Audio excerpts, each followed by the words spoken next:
You ever have one of those neighbors who thinks they're the sheriff of the cul-de-sac? Yeah, that's Karen. Sorry, Carol, the HOA president who decided my trailer was her personal vendetta. I'm still fuming just thinking about it. So buckle up. This is gonna be a ride. I moved into this cookie-cutter suburban neighborhood, think identical lawns, beige houses, and those stupid little flags people put out for every holiday about 2 years ago.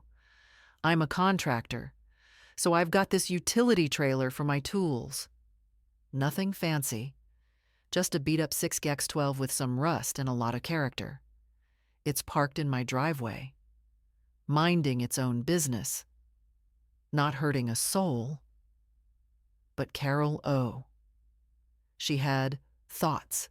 Apparently, my trailer was an eyesore, lowering property values, and get this, a violation of the sacred HOA covenants.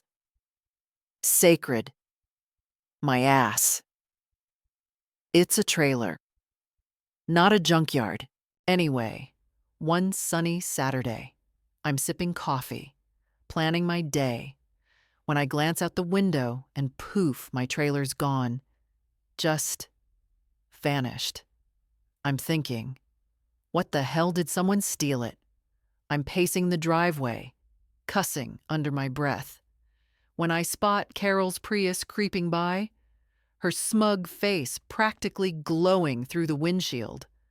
I march over, knock on her window, and she rolls it down like she's doing me a favor. Carol, where's my trailer? I ask, trying to keep my cool.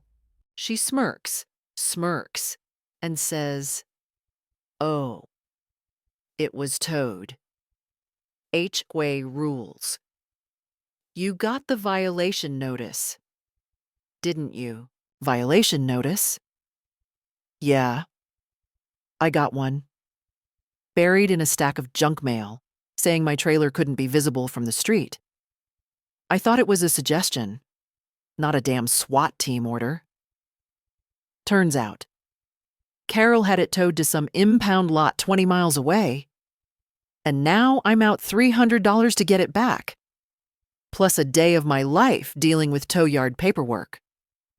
I'm livid, but I'm not about to let her see me sweat. Thanks for the heads up, Carol, I say. All fake polite, and she drives off, probably thinking she's won. Let me back up a sec. This wasn't Carol's first rodeo. She's been terrorizing the neighborhood since I moved in, fining people for leaving trash cans out past 7A, measuring grass height with a ruler, even sending passive-aggressive emails about appropriate mailbox aesthetics. She's the kind of person who'd write you up for breathing too loud if she could. Everyone's scared of her, or at least too tired to fight back. But me, I'm not scared. I'm pissed. And when I'm pissed, I get creative. So, I pay the tow fee, get my trailer back, and park it in my garage, this time out of sight, out of Carol's tiny, power-hungry mind. But I'm not done. Oh, no. If Carol wants to play HOA dictator, I'm gonna give her something to really cry about. I start digging into the HOA rules. Every single page of that 47-page nightmare. I'm no lawyer, but I've got time and spite on my side. And then I find it, the golden loophole. The HOA bans commercial vehicles and trailers from being visible, but there's nothing about food trucks. You see where this is going, right? My buddy Mike runs a taco truck, one of those shiny, Instagram-worthy ones with neon lights and a menu that makes your mouth water, just reading it. I call him up, explain the situation, and he's all in. "Dude, let's mess with her," he says, laughing. So, we hatch a plan.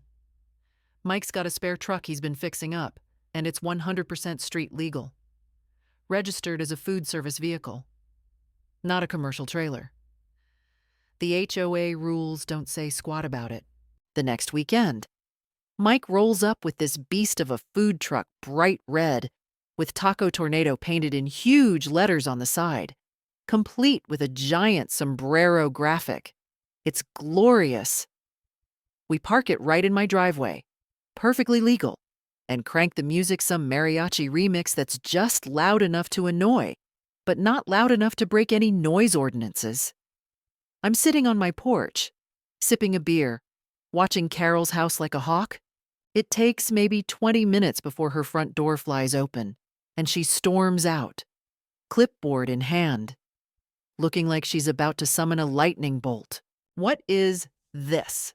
she shrieks, pointing at the truck like it's a UFO. I shrug, all innocent. "It's a food truck. Carol, Mike's just parking it here for a bit. No rule against it." "Right." Her face goes red, then purple, then some color. I don't think humans are supposed to turn. She starts flipping through her HOA binder, muttering about aesthetic standards and community values. I just sip my beer and say, "Check the bylaws.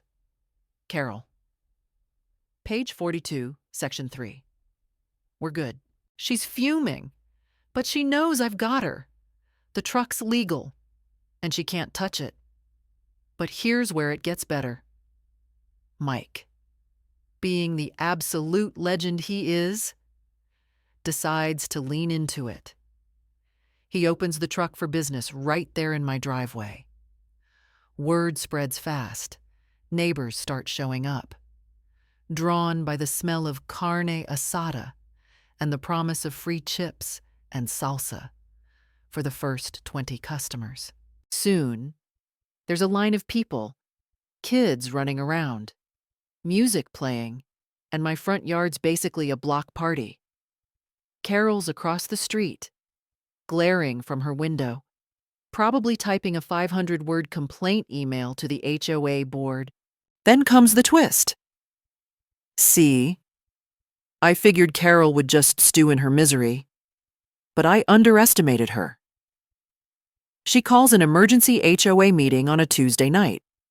Because of course she does, and drags everyone to the community center to address the food truck crisis. I show up, mostly to see how unhinged she's gonna get.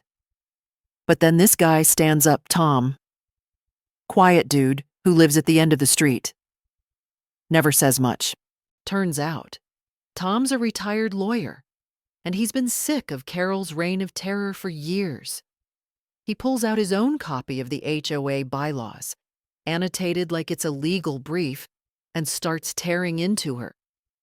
"Carol, you've been overstepping your authority for years," he says, calm as a cucumber. "The food truck's legal, and your towing stunt with his trailer. That's borderline harassment.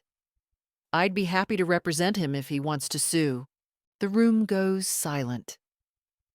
Carol's mouth opens and closes like a fish. I'm trying not to laugh, but inside, I'm throwing a parade.